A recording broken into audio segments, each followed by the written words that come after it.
어느덧 집회의 마지막 시간이 되었습니다.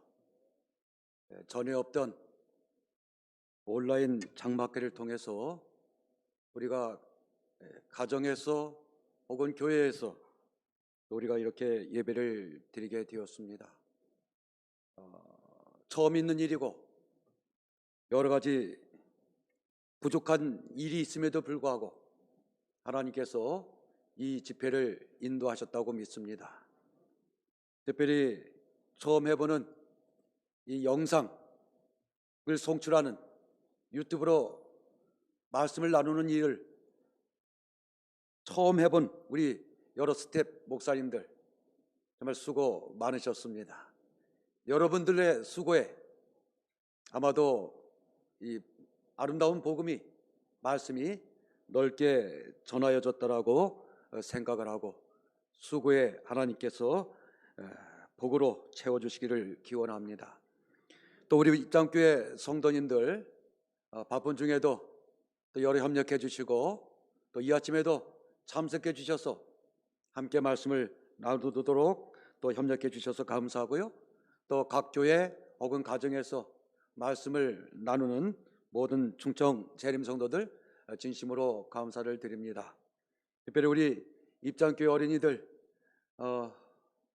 볼펜을 들고 무엇인가 말씀을 기록하기 위하여 준비하고 있는 우리 입장 재림 어린이 이렇게 또 아침 일찍부터 와서 함께 예배에 참석해 주셔서 감사합니다. 또한 말은 조라나 입술을 능하게 하신 성령 하나님께서 제 입술을 주장하셔서 말씀을 또 나눌 수 있도록 복을 주심에 감사를 드립니다. 지금 우리가 입만 열면 하는 이야기하는 이 코로나19는 전에 있었던 그 어떤 재난보다도 엄청난 모습으로 여전히 우리 곁에 머물러 있습니다. 그 작은 바이러스 앞에서 만물의 영장이라고 큰 소리 쳤던 사람들의 모습이 얼마나 작아졌는지, 세계의 그 엄청난 강대국들이 코로나 앞에서 쩔쩔매는 모습을 보면서 이러한 때에 우리 재림교회는, 재림 성도는 어떻게 해야 할까 생각해 보는 것입니다. 그러면서 제 마음속에 드는 확신은 이런 때야말로 우리 재림 성도들이 남은 자손의 특징인 하나님의 계명으로 무장되어 있어야 하겠다고 하는 거예요. 신앙을 그렇게 다져야 하겠다고 하는 것입니다. 이때가 멀리 뛰기 위한 잠깐의 움츠림이 되어 이후에는 더 큰 발자국으로 천국 복음을 세상에 전하는 그러한 기회가 되어야 하겠다고 하는 것입니다. 지구 역사 속에서 하나님의 계명은 언제나 사단의 공격의 초점이었다고 하는 거예요. 하나님께서 아담에게 에덴 동산에서 창세기 2장 16절 17절에 보면 계명을 주셨죠. 첫 번째 아담과 하와 사람에게 주신 계명이 뭐예요? 선악을 알게 하는 나무의 실과는 먹지 마라. 에덴에서는, 범죄하지 않은 에덴에서는 이 계명 하나면 됐습니다. 이 계명 하나만 지킨다면 그들은, 그리고 그 이후에 생육하고 번성하여 이 에덴 동산, 이 지구에 존재할 모든 생명들은 영원토록 행복하게 살 수 있을 것이었습니다. 사단이 뱀을 통하여 공격한 것이 바로 하나님의 계명이었다고 하는 거예요. 우리가 잘 아는 대로 창세기 3장 4절 5절에서 하나님의 계명을 반대로 이야기하고 있는 사단을 우리는 보는 것입니다. 하나님의 계명은 순종하면 영원한 생명을 유지할 수 있었던 이 하나님의 계명을 사단은 정면으로 반박하면서 내가 이것을 먹는다 해도 결코 죽지 않을 것이라고 이야기를 하고 있는 것입니다. 결국 아담과 하와가 하나님의 계명을 어겼을 때 찾아온 것은 죽음이었고 잃어버린 낙원이 되었습니다. 하나님의 모든 계획은 그때로부터 망가졌고 그때 사단은 승리했습니다. 그 결과 창세기 6장 5절 6절에 보면 사람에게서 이제는 하나님의 형상은 지워지고 사단의 특성이 사람들에게 나타나고 있음을 보게 됩니다. 여호와께서 사람의 제약이 세상의 관영함과 그 마음의 생각의 모든 계획이 항상 악할 뿐임을 보시고 항상 악한 모습, 계획까지도 마음까지도 그래서 하나님으로 사람 지으셨음을 한탄하게 만들고 근심케 만드는 모습이 사람의 모습이 되었습니다. 결국 노아 홍수는 하나님의 계명을 어긴 결과였지요. 그럼에도 불구하고 사랑의 하나님께서는 홍수를 통하여 하나님의 계명을 거절한 사람들을 심판하려 하실 때에도 하나님은 또 한 번의 계명을 주셨다라고 하는 것입니다. 방주에 들어가는 자는 살 것이라고 하는 계명이었어요. 그 계명 하나만 순종하면 됐습니다. 노아는 그 하나님의 계명, 방주에 들어가는 자는 살 것이고 생명을 유지할 것이라고 하는 이 하나님의 계명을 120년 동안 전했지요. 그러나 순종하면 살게 될 하나님의 계명을 노아 당시의 사람들은 거절했습니다. 그리고 사람 살리기 위한 하나님의 계명을 거절한 결과는 멸망이었습니다. 베드로전서 3장 20절 그들은 전에 노아의 날 방주 예비할 동안 하나님이 오래 참고 기다리실 때에 순종치 아니하던 자더라. 방주에서 물로 말미암아 구원을 얻은 자가 몇 명뿐이냐? 겨우 8명이라. 8명만 하나님의 계명에 순종했고 계명에 순종했던 8명은 온 지구가 홍수로 인하여 잠겼을 때에 그들은 생명을 유지하게 되었습니다. 그리고 하나님께서는 하나님의 계명에 순종하는 한 민족을 준비하시기 위하여 아브라함을 불러내셨어요. 하나님은 계명에 순종하는 백성들을 통하여 온 세상에 하나님의 계명을 지키는 사람들이 어떠한 복을 누리게 될 것인지를 보여주시기 원하셨습니다. 그래서 창세기 12장 1절 2절에 하나님께서는 아브라함에게 고향을 떠나서 하나님께서 지시할 땅으로 가라고 말씀하시고 내가 너로 큰 민족을 이루고 복을 주어서 네 이름을 창대케 하리니 너는 복의 근원이 될지라 불러내셨어요. 하나님의 계명을 지키는 한 무리를 만들기 위한 하나님의 계획이었습니다.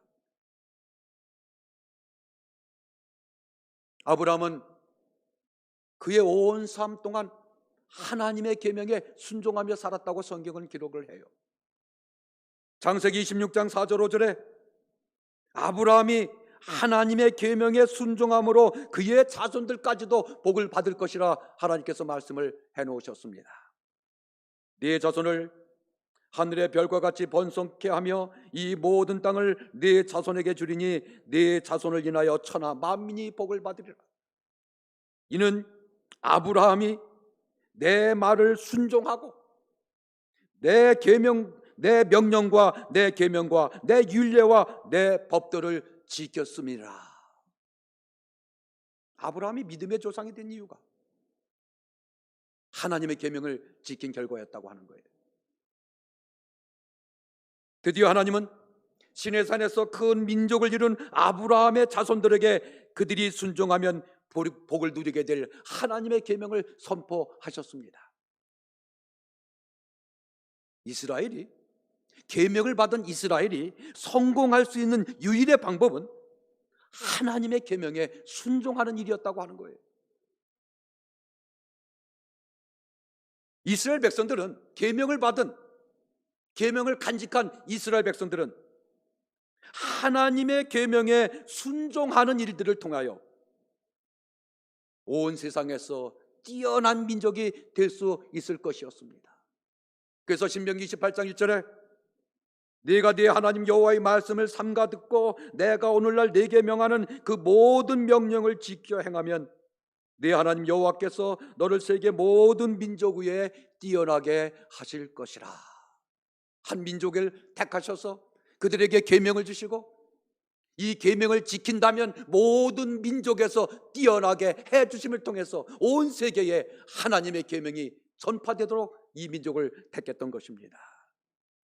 그 이후로 계명이 백성들에게 주어진 이후로 이스라엘의 역사는 하나님의 계명에 순종하는 시대와 하나님의 계명에 불순종하는 시대로 나뉘어지는 것을 우리는 역사 속에서 보게 됩니다. 하나님의 계명에 순종할 때 이스라엘은 번영했습니다. 그러나 하나님의 계명에 그들이 떠나 있을 때 이스라엘은 쇠퇴의 길을 걷게 되었습니다. 우리는 구약성경 선지서를 읽을 때에 이스라엘의 멸망을 경고하는 선지자들의 음성을 듣게 됩니다. 북방민족 아시리아가 쳐들어올 것이라고 말합니다. 북방의 바벨론에 의하여 이 이스라엘이 곧 멸망하게 될 것이라고 선지자들이 경고합니다. 예레미야서 25장 9절 보라 내가 보내어 북방 모든 민족과 내 종 바벨론 왕 느부갓네살을 불러다가 이 땅과 그 거민과 사방 모든 나라를 쳐서 진멸하여 그들로 놀램과 치솟거리가 되게 하며 땅으로 영영한 황무지가 되게 할 것이라. 근데 예레미야서 9장 13절에 보면 이 이스라엘이 하나님의 택한 나라가 하나님의 택한 도성 예루살렘이 황무지가 되게 된 이유에 대하여 선지자는 하나님의 계명을 저버렸기 때문이라고 말하고 있는 거예요. 이 말씀을 우리가 좀 많이 생각해야 됩니다. 나라가 망한 것이 정치적, 경제적, 군사력 문제가 아니라 하나님의 계명을 거절한 결과였다고 하는 거예요. 여호와께서 예레미야 9장 13절 말씀하시되 이는 그들이 내가 그들의 앞에 세운 나의 법을 버리고 내 목소리를 청종하지 아니하며 그대로 행치 아니하고, 그들의 앞에 세운 나의 법을 버렸기 때문에 예루살렘이 거룩한 도성, 예루살렘이 성전이 황무지가 될 것이라. 그러면서 선지자를 통하여 하나님께서 말씀하시기를 임박한 멸망을 피할 유일의 방법은 하나님의 계명을 지키는 것이라고 선지자들이 호소하는 음성을 우리는 보게 됩니다. 예레미야 26장 13절 그런즉 너희는 너희 길과 행위를 고치고 너희 하나님 여호와의 목소리를 청종하라. 그리하면 여호와께서 너에게 선고하신 재앙에 대하여 뜻을 돌이키시리라. 뜻을 돌이키시리라. 하나님의 명령에 순종하면 예루살렘이 이스라엘이 황무지가 되겠다고 하신 이 북방민족 바벨론과 아시리아를 통하여 행할 일들을 하나님께서 멈추시겠다고 말씀하고 계심을 보는 겁니다. 하나님의 계명에 순종하면 뜻을 돌이킬 것이다. 이스라엘의 흥망성쇠가 하나님의 계명에 있었음을 기억하시기 바랍니다. 더 나아가서 영적 이스라엘의 흥망성쇠도 하나님의 계명 안에 있을 것임을 아시기 바랍니다. 결국 하나님의 계명 안으로 들어오라는 하나님의 호소를 거절한 그들은 바벨론에 의하여 멸망을 당했습니다. 급기야 사단은 한 세력을 통하여 노골적으로 하나님의 계명을 변경하는 일을 시도했지요. 다니엘서 7장 25절에 그가 장차 말로 지극히 높으신 자를 대적하며 또 지극히 높으신 자의 성도를 괴롭게 할 것이며 그가 또 때와 법을 변개코자 할 것이며 성도는 그의 손에 붙임받아 한 때와 두 때와 반 때를 지내리라. 이후로 온 세상이, 온 기독교가 변경된 하나님의 계명을 따르고 있는 지금의 세상이 되었습니다. 지구 역사의 마지막도 하나님의 계명에 대한 사단의 공격임을 기억하시기 바랍니다. 계시록 12장 17절 우리가 계속해서 반복하여 나눈 말씀입니다. 용이 여자에게 분노하여 돌아가서 그 여자의 남은 자손 곧 하나님의 계명을 지키며 예수의 증거를 가진 자들로 더불어 싸우려고 바다 모래 위에 섰더라. 여러분, 선악간의 대쟁투, 우리가 이야기하고 있는 선악간의 대쟁투의 초점이 하나님의 계명이라는 거예요. 이 말씀에 대하여 교회 증언 1권 223쪽에 이렇게 우리에게 말씀을 주고 계십니다. 대쟁투는 하나님의 계명과 짐승의 요구 사이에 존재한다.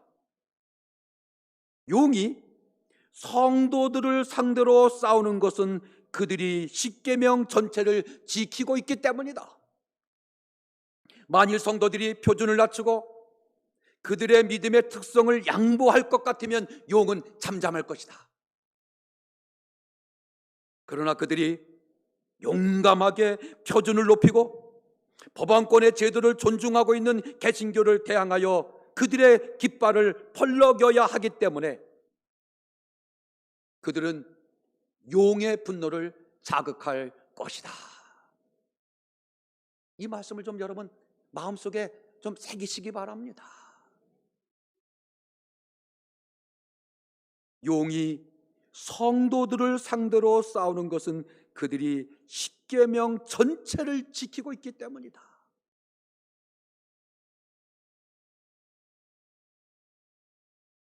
이것이 오늘 우리 재림 성도의 믿음의 근거인 것입니다. 이렇게 믿어야 돼요. 이렇게 믿도록 주께서 요청하셔요. 그래서 우리는 끝까지 하나님의 계명을 수호해야 하는 재림 성도임을 잊지 마시기 바랍니다.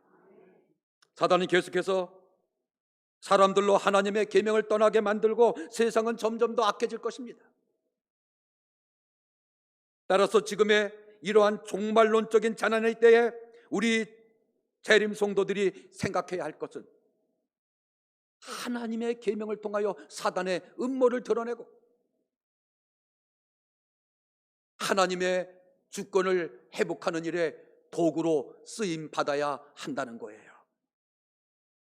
따라서 하나님의 계명을 강조하고 있는 우리 재림 성도들은 하나님의 계명을 지키는 것이 무엇인지 진지하게 생각해 봐야 해요.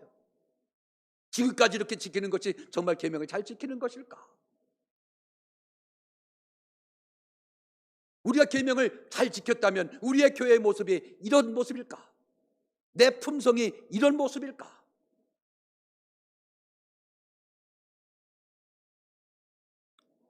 계속해서 드리는 말씀처럼 하나님이 하나님의 계명을 지키는 재림 성도들에게 기대하시는 모습은 선한 삶을 사는 것이라는 거예요. 로마서 12장 17절, 아무에게도 악을 악으로 갚지 말고 모든 사람 앞에서 선한 일을 도모하라. 이게 하나님의 계명을 지키는 사람들을 향한 하나님의 부탁인 거예요. 정말 나는 선한 사람인가?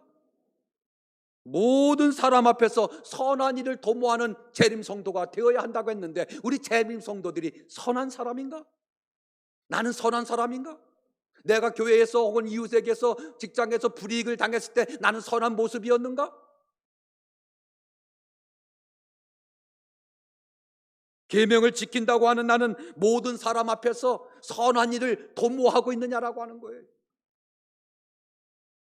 계시록 12장 18절, 할 수 있거든 너희로서는 모든 사람으로 더불어 화평하라, 평화하라.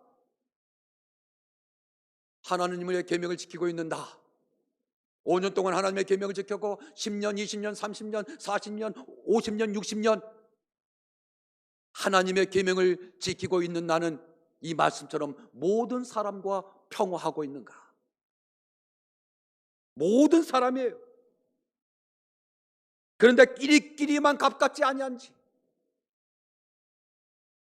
나와 생각이 다르고 행동이 다른 사람과 나는 지금 어떻게 지내고 있는지, 말씀처럼 나는 나와 친한 사람뿐 아니라 모든 사람과 평화하고 있는가 살펴보시기 바랍니다. 특별히 내 마음에 들지 않는 사람, 나에게 정신적으로, 물리적으로, 물질적으로 피해를 입힌 사람을 나는 지금 어떻게 대하면서 재림 성도로서의 삶을 살고 있는가? 하나님의 계명을 지키는 사람에게 기대하시는 그리스도인의 삶은 로마서 12장 20절에 있는 말씀처럼 원수가 줄이거든 먹이고 목말라 하면 물을 건네주기까지 하는 모습이 된다는 거예요. 이 모습이 계명을 지키는 사람의 모습이라는 거예요. 모든 계명을 지키는 사람들, 사단이 가장 싫어하는 사람의 모습. 그러나 이 모습이 하나님이, 예수님께서 우리에게 기대하시는 모습이라고 하는 것입니다.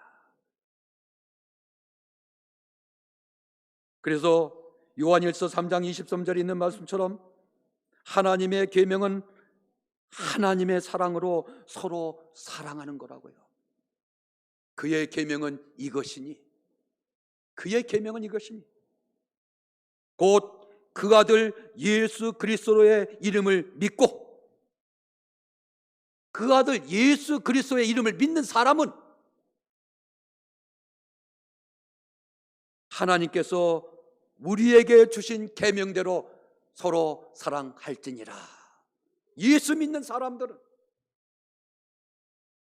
하나님께서 우리에게 주신 계명처럼 서로 사랑하는 것이라. 우리가 하나님의 계명을 가진 자로서 재림 성도들이 가지고 있는 실수 중에 하나는 하나님의 계명을 하나님 사랑으로만 생각하고 거기까지만 한다는 거예요. 그래서 역사 속에서 교회가 하나님의 사랑을 강조하면서 이웃은 고통스럽게 한 슬픈 과거를 가지고 있고 현재를 가지고 있는 겁니다. 지금도 하나님을 사랑한다고 말하면서 이웃에게는 하나님의 이름으로 말로 행동으로 폭력을 행사하고 있는 재림 성도들이 얼마나 많은지요. 다른 사람들 말고요, 우리 재림 성도들이요. 그러다 보니 하나님의 사랑을 강조하는 교회가, 하나님의 계명을 가졌다고 하는 교회가 사람들에게는 메마르게 대하는 일들이 얼마나 많았었는지요. 그리고 많은지요. 베드로서 1장 4절에 보면 그리스도인들은 하나님의 품성에 참여하는 사람이 되어야 한다고 말씀하셔요. 신의 성품에 참여하는 사람. 신의 성품은, 하나님의 성품은 사랑이지요. 로마서 5장 8절에 있는 말씀처럼 죄인을 위하여 죽으실 수도 있는 사랑이 신의 성품이고 하나님의 사랑입니다. 우리가 아직 죄인 되었을 때에 그리스도께서 우리를 위하여 죽으심으로 하나님께서 우리에게 대한 자기의 사랑을 확증하셨느니라. 이러한 사랑을 우리가 믿는 주님께서 우리 재림 성도들이 행하기를 기대하신다는 거예요. 근데 왜 우리는 이런 사랑이, 많은 사랑에 대한 말씀을 그렇게 많이 듣고 보는데도 왜 그러한 사랑이 되지 않을까?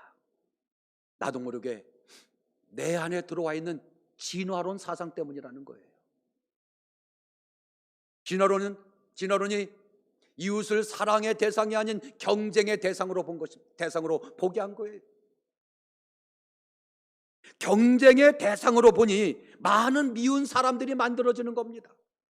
원수가 만들어져요. 나보다 잘난 사람은 적이 되기도 해요. 나보다 잘 되면 배가 아파지잖아요. 너의 불행을 통하여 왠지 모르게 나의 행복을 느끼게 되잖아요. 그런데 하나님의 사랑인 계명은 상대방 중심이 된다는 거예요. 그래서 사랑의 범위가 점점 커지는 거예요. 나의 가족을 사랑하게 되고 친구들과 함께 일하는 이웃을 사랑하게 돼요. 그리고 함께 신앙하는 사람 가운데 내가 사랑해 주어야 할 하나님의 교회에서조차 소외된 사람들이 눈에 보이기 시작하는 겁니다. 주변에 소외된 사람들을 위하여 내가 할 일이 무엇인지 생각하게 되고 드디어 너의 행복이 나의 행복이 되는 삶을 살게 되는 겁니다. 그래서 하나님의 계명을 지키는 사람은 주님처럼 사람 사랑하는 사람이 됩니다. 요한복음 15장 12절, 내 계명은 곧 내가 너희를 사랑하는 것 같이 너희도 서로 사랑하라 하신 이것이니. 주님께서 주신 계명이에요. 서로 사랑하라고 하는 이 계명을 빼고서 우리는 하나님의 계명을 말해서는 안 됩니다. 이거 없이 하나님의 계명을 논해서는 안 돼요. 이거 없이 하나님의 계명을 쟁점으로 만들어서는 안 돼요. 서로 사랑이 전제인 것입니다. 그 이후에 십계명의 모든 세목들이 우리가 다른 사람을 향하여 행하는 모습이 되는 거예요. 사람을 사랑하라는 것이 하나님의 계명임을 기억하십시오.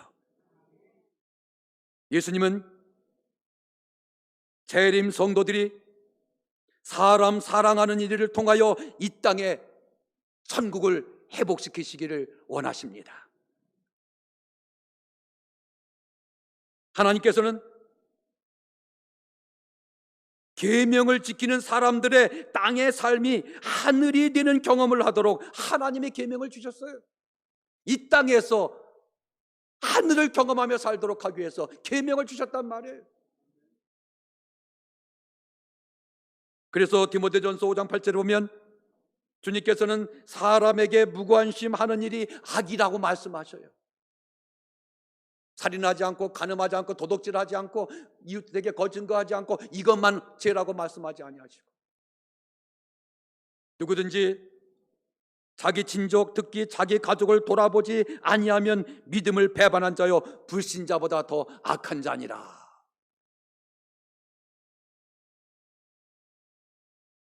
하나님의 계명을 지킨다고 하는 사람이 사랑이 없으면 불신자보다 더 악한 사람이래요.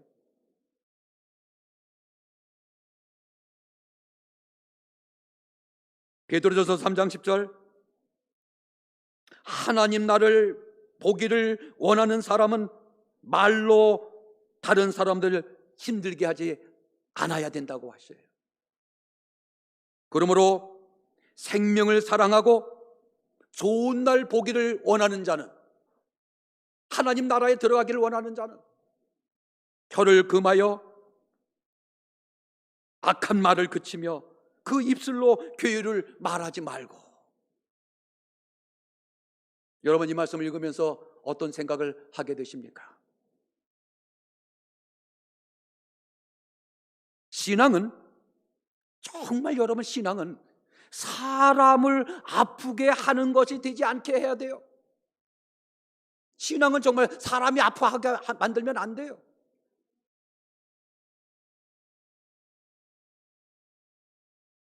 사람을 아프게 하는 신앙이 뭔지 아십니까? 성질대로 하는 신앙이에요. 성질도 아니고 뭐요? 성질대로 하는 신앙. 그것 때문에 아파하는 사람들이 얼마나 많았고 내가 얼마나 아팠었습니까? 결코 내가 가진 신앙으로, 내가 가진 하나님의 계명으로 사람을 아프게 하지 마세요. 주님 오실 때까지 좀 마음속에 단단히 새겨 놓으셔요. 우리는 지금까지 재림 성도로 살면서 신앙의 이유로 다른 사람의 신앙의 모습, 수구의 모습을 생각 없이 말함으로 그 사람을 얼마나 아프게 하고 있었는지 아십니까? 제가 60년 동안 재림 신앙을 갖고 살면서 많이 봤어요. 나도 아팠고요. 다른 사람도 아프게 했고요. 생명을 사랑하고 좋은 말 하기를 좋아하는 사람은, 기대하는 사람은 말로 아프게 하지 말라고요.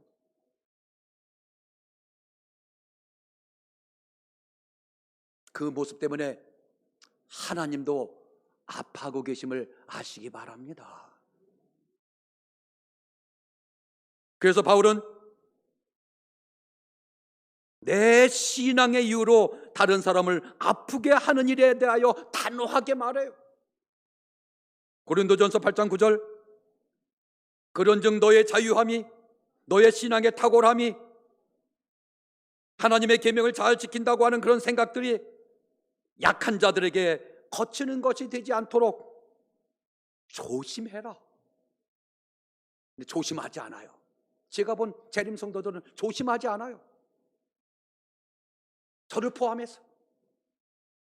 그는 그리스도께서 위하여 죽으신 형제라. 이같이 너희가 형제에게 죄를 지어 그 약한 양심을 상하게 하는 것이 곧 그리스도께 죄를 짓는 것이니라. 하나님을 아프게 하고 예수님을 아프게 하는 것이라고요. 우리가 다른 사람을 말로, 혀로 아프게 하는 것이요. 근데 우리는 계명을 가졌다는 이유로, 계명을 지킨다는 이유로, 바위분이 가려 뽑은 기별 2권에 말씀하신 대로 몽둥이를 얼마나 사용을 했었는지. 디모데전서 1장 18절에 보면 우리 재림 성도들을 향하여 선한 싸움을 싸우려 했는데, 그래서 싸움의 대상은 사단인데, 우리는 내가 선하다는 이유로 얼마나 많은 사람들과 다투며 살아왔는지. 하나님의 교회 안에서 주님은 사람의 대상이, 사람들이 사랑의 대상이라고 하시는데, 오늘 우리는 오히려 다툼의 대상으로 만들며 살아요. 가정에서도, 일터에서도, 교회에서도 사랑의 대상인데 다툼의 대상이 되어 있어요. 재림 성도들끼리. 같은 교회에 교인들 간에 불편한 마음들이 얼마나 많은지요. 그 불편한 마음을 언제까지 가지고 있으면서 재림 성도라고 말하고 하나님의 계명을 지키는 자라고 예수의 증거를 가진 자라고 말할 것인지요. 사람의 행복과 사람의 구원을 싫어하는 사단이 그리스도인을 반쪽 그리스도인으로 만들어 버린 거예요. 하나님의 계명을 공격함으로 인해서. 디모데전서 5장 10절, 6장 18절에 보면 하나님의 계명을 지키며 사는 사람들이 어떻게 살아야 할지를 우리에게 말씀해 주고 있어요. 선한 행실의 증거가 있어 혹은 자녀들을 양육하며, 혹은 나그네를 대접하며, 혹은 성도들의 발을 씻기며, 혹은 환난당한 자들을 구제하며, 혹은 모든 선한 일을 쫓은 자라야 할 것이요, 선한 일을 행하고 선한 사업에 부하고 나눠주기를 좋아하며 동정하는 자가 되게 하라. 이게 재림 성도들에게 하나님께서 요구하시는 삶의 모습이고, 하나님의 계명을 지킨다고 말하고 있는 재림 성도들에게 부탁하고 있는 말씀이에요. 재림 성도가 이렇게 살면, 우리 충청 재림 성도들이 이런 모습으로 살면 우리 교회가, 우리 합회가 어떤 모습이 있고 한국연합회가 어떤 모습이 되어 있을까? 이렇게 살기에, 이 말씀대로 살기에 하나님의 계명을 잘 지키는 것 때문에 다른 사람이 행복해져야 돼요. 이렇게 살면 다른 사람이 행복해지잖아요. 나 때문에 나의 가족, 하나님의 계명을 잘 지키는 나 때문에 내 직장의 동료, 함께 하나님을 섬기는 사람들이 행복해하는지 좀 많이 좀 생각해 보세요. 마태복음 25장에서 염소의 무리에 속한 사람들에게 주님께서 참 단호하게 말씀하셔요. 저주를 받은 자들아, 사단과 그 사자들을 위하여 예비된 영영한 불에 들어가라. 왜 예수님은 이렇게 부드럽게 말씀하지 않으시는지요? 염소의 무리에는 어떤 사람이었어요? 염소의 무리에 속한 사람은 구제불능의 사람들이 아니었어요. 나쁜 일을 하지 않은 것으로 만족한 사람들이었어요. 다른 사람에게 피해를 주지는 않았지만 도움도 되지 않은 사람들이었어요.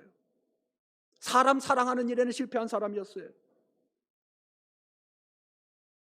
이 염소의 무리를 향하여 하신 이 주님의 음성을 오늘 재림 성도들이 들어야 할 음성이라는 사실이에요. 우리가 다른 사람에게 도움이 되지 않는 삶을 살면 마귀와 그 사자들을 위하여 예비된 영영한 불에 들어가리라고 하는 선언을 나도 듣게 될 수 있어요. 내게 하시는 말씀이에요. 우리는 안식일을 지키는 재림 성도지요. 하나님께서 우리가 안식일을 어떻게 지키길 원하실까? 우리는 출애굽기 20장 8절부터 11절에 있는 말씀을 참 많은 성도들이 외워요. 교회 와서 가장 처음에 성경을 배울 때 가장 많이 듣는 말씀이 이 출애굽기 20장 8절부터 11절에 있는 말씀이에요. 안식일을 기억하여 거룩히 지키라. 제7일은 너희 하나님 여호와의 안식일인즉 너나 네 아들이나 내 육축이나 네 문하는 내 유하는 객이라도 아무 일도 하지 마라. 이는 여세 동안에 나 여호와가 하늘과 땅과 바다와 그 가운데 모든 것을 만들고 제7일에 쉬었습니다. 그러므로 나 여호와가 안식일을 복되게 하여 그날을 거룩하게 하였느니라. 안식일은 예배를 통하여 지구를 창조하신 이유가 무엇인지를 다시 한번 생각하는 날이라고 말해요. 그리고 안식일은 하나님께서 창조하신 모든 피조물들이 행복한 날이 되어야 한다고 말해요. 내 집안에 있는 종이나 내 집안에 있는 자녀들, 내 집안에 있는 짐승들, 안식일을 지킴으로 그날은, 안식일은 행복한 날로 만들으라고 하는 거예요. 여러분 한번 심각하게 생각해 봅시다. 내가 재림 성도였고 안식일 계명을 지키는 사람이었기 때문에 내 자녀들이 행복했을까? 내가 하나님의 계명을 지키는 것 때문에 우리의 자녀들이 행복했을까? 우리의 부모님이 재림 성도였기 때문에 지금 나는 행복했었는가? 저는 행복하지 못했어요. 재림 성도로서 모태로부터 재림 성도였지만 제가 회심의 경험을 하기까지는 제가 재림 성도인 것이 행복하지 않았어요. 오히려 왜 어머니가 재림교회를 다녔어, 내가 왜 재림 성도로 만들었는지 모르겠다고 오랫동안 방황했어요. 그것 때문에 하나님을 섬기지 않기로 결심한 적도 있었어요. 재림 성도인 게 행복하지 않았어요.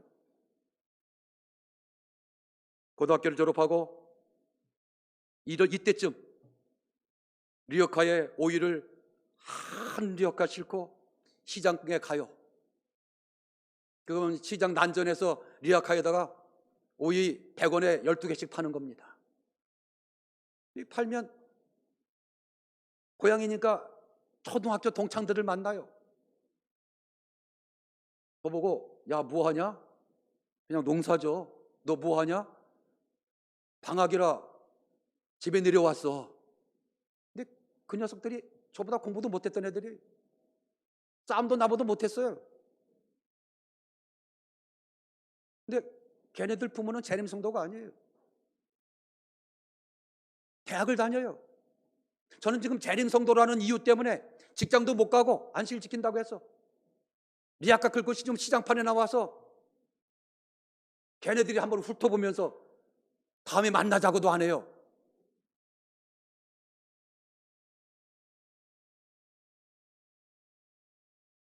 얼마나 초라했었는지. 그러면 교회 갔으면 장로님들, 집사님들이, 어른들이 뭐라고 해줬어야 돼요? 똑딱투닥거리면서 그래 너 믿음 지키기 위해서 고생한다 애쓴데 한 번도 못 들어봤어요.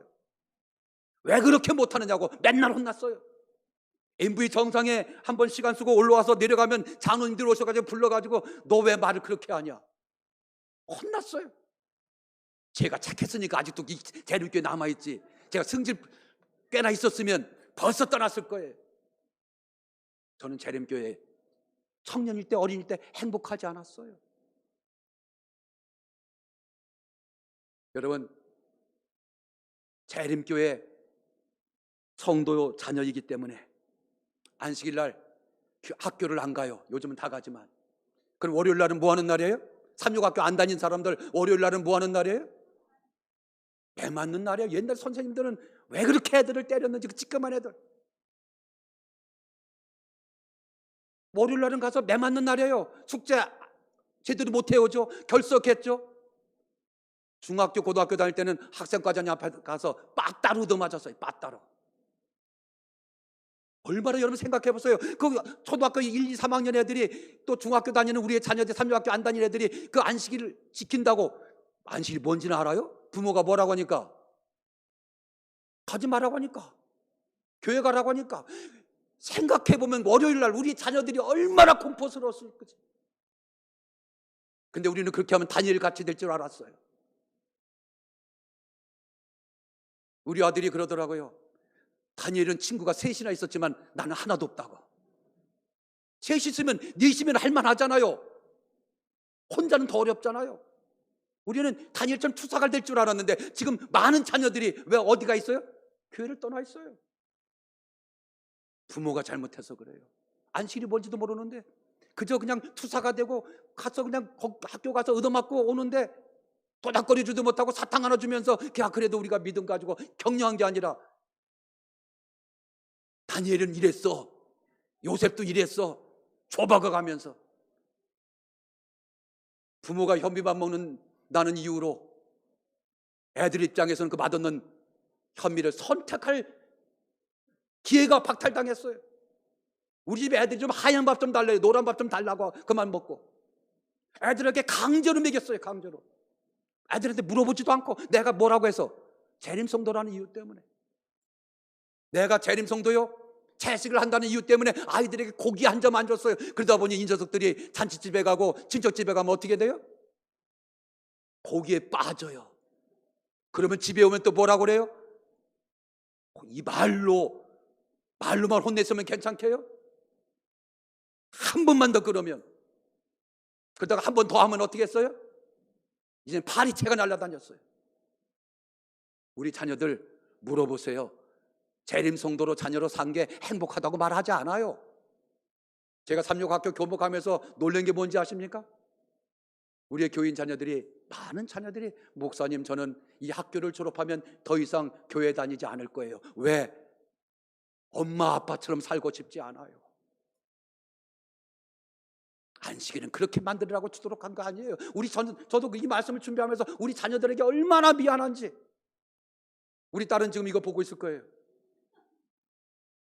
미안하다고 공식적으로 말하고 싶어요. 그때는 제가 몰랐어요. 여러분 그럼에도 불구하고 우리 자녀들 재림 성도가로 남아있는 자녀들에게 고맙다고 하시기 바랍니다. 그리고 그때는 몰라서 그랬어. 미안하다고 사과하시기 바랍니다. 이 안식일이 그렇게 우리 아이들 쥐잡듯 교회 가서 떠든다고 쥐잡듯 하고 안 먹는다고 혼내고, 그러면서 한 번도 위로도 해주지 않고 품어주지도 않고, 다니엘 같은 투사가 됐는지 알았는데 사단의 투사가 되어서 오히려 아버지 어머니의 신앙을 반대하고 다니고, 이게 우리의 잘못이고 우리가 계명을 잘못 지켜서 그래요.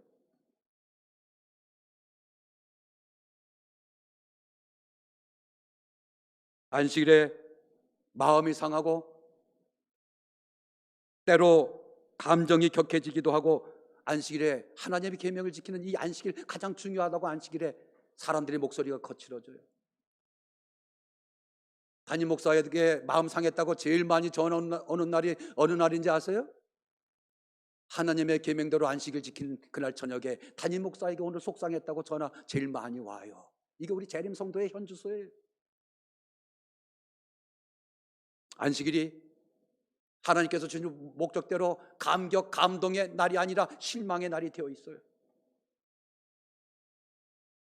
가장 많이 마음 상하는 날이 안식일이 되어 있어요. 우리 재림교회 안에.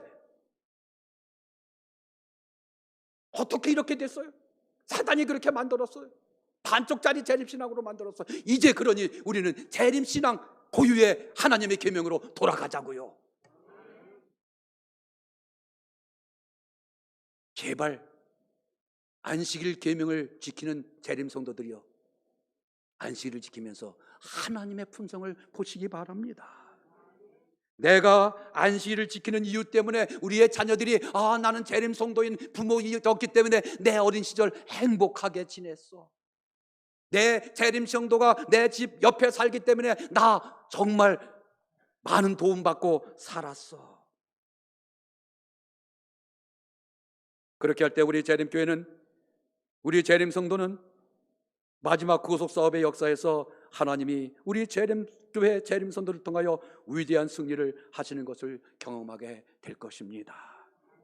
시대의 소망 632쪽. 그리스도께서는 구름을 타고 큰 영광으로 오신다. 수많은 빛나는 천사들이 그분을 수행할 것이다. 그분은 죽은 자들을 일으키시고 살아있는 성도들을 변화시켜 영광에서 영광에 이르게 하시려고 오실 것이다.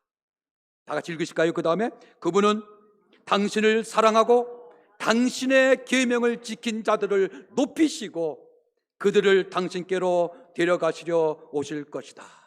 아멘. 저는 이 계명을 안식이라고 생각했었어요. 안식일이 아니에요. 저는 이런 말씀 읽을 때마다 늘 계명을 안식이라고 이렇게 같이 겹쳐서 읽어봤어요. 근데 그게 아니더라고요. 이 계명은 사랑이에요. 그분은 당신을 사랑하고 당신의 계명을 지킨 자들, 사람들을 사랑한 자들을 높이시고 그들을 당신께로 데려가시려고 오실 것이다. 사람 사랑하지 않은 사람이 하늘 가면 뭐 할 거예요? 이웃집에 누가 살까? 내가 나오면 반갑다고 어린이 때 노래했지만 어른이 된 다음에는 이웃집에 내가 살까 봐 겁나요. 이게 우리 재림 성도의 현재 모습이잖아요. 말씀을 마치면서 모든 것이 위기 때인 이때에 주님이 원하시는 것은 하나님의 계명을 하나님 계명처럼 지키는 일임을 아시기 바랍니다. 하나님의 계명은 사람 사랑을 포함한 하나님의 사랑이에요. 이 사랑만 있다면 우리는 이 하나님의 교회를, 하나님의 남은 교회를, 교회의 새로운 역사를 쓰도록 할 수 있게 될 것입니다. 우리가 하나님의 계명대로, 계명을 주신 대로 산다면 이 위기가 오히려 기회가 될 것입니다. 사도행전 600쪽. 교회는 특별히 특별한 사업을 하도록 그분께 능력을 받아 진리를 선포할 하나님의 기관이다. 교회가 하나님께 충성하고 그분의 모든 계명을 순종한다면 교회에는 거룩한 은혜의 미덕이 있을 것이다. 만일 교회가 충성한다면, 이스라엘의 주 하나님을 영화롭게 한다면 교회에 맞설 만한 세력은 없다. 아멘. 성도들이여, 우리 성도들의 가슴 속에 하나님의 계명을 올바로 제대로 채우시면 좋겠습니다. 우리가 섬기는 하나님의 교회에 하나님의 계명인 사랑이 좀 가득 차게 하십시다. 내가 하나님의 계명을 지킴으로 우리의 자녀들을 좀 행복하게 만들어 주십시다. 내가 하나님의 계명을 지키기 때문에 우리 배우자들도 정말 좋은 사람 만났다는 생각이 들게 만들어 주시기 바랍니다. 내가 하나님의 계명을 잘 지키기 때문에 우리가 섬기는 재림교회가 천국이 되게 만들어 보십시다. 그리하여 크게 분께 되는 역사가 속히 일어나는 우리 충청동원이 되길 바라면서 모든 말씀을 마치겠습니다. 하나님 아버지, 저희를 재림 성도로 하나님의 남은 자손으로 삼아주셔서 감사합니다. 근데 우리는 그 특권을 하나님이 원하시는 대로 다른 사람을 위하여 사용하지 않고 나를 위하여 사용했음을 고백합니다. 하나님께서 주신 안식일 계명을 우리는 참 무식하게 지켰습니다. 그래서 우리의 자녀들이 얼마나 힘들어했었는지 우리는 그것도 모른 채 잘 키우는 건 줄 알았었습니다. 하나님, 이제는 내가 재림 성도이기 때문에 우리의 자녀들이 어떻게 하면 행복하게 될 것인지를 많이 생각하면서 자녀를 양육하게 하여 주시옵소서. 내가 재림 성도이기 때문에 우리의 가정이 행복하고 하나님의 계명을 잘 지키는 남은 자손이기 때문에 교회가 천국이 되게 하여 주시옵소서. 하나님, 우리 재림 청년들 진로를 가지고 얼마나 많은 고민을 하며 하나님께 기도들을 드리는지요. 어른들이 그들의 아픔을 따뜻하게 어루만져 줄 수 있게 하시고 하나님의 사랑의 계명으로 우리 재림 청년들이 아직도 교회에 머물러 있음이 얼마나 기특하고 사랑스럽고 감사한 존재인지 그들을 위하여 정말 아낌없는 사랑을 나누어 용기 주게 하셔서 우리 믿음의 대를 넉넉히 이어가는 많은 젊은이들이 주의 전에 남아있게 하여 주시옵소서. 하나님, 부족한 소자를 쓰셔서 지난 2박 3일 동안 말씀을 주셨습니다. 하나님의 아름다운 말씀이 열매 맺힐 수 있도록 복을 내려 주시옵소서. 혹 마음 상한 분들 있으면 그들의 마음을 헤아려 주시고 감동을 입은 분들은 말씀으로 살게 하여 주시옵소서. 아름다운 집회를 아름답게 마치도록 복을 주신 예수 그리스도의 이름으로 축원하옵나이다. 아멘.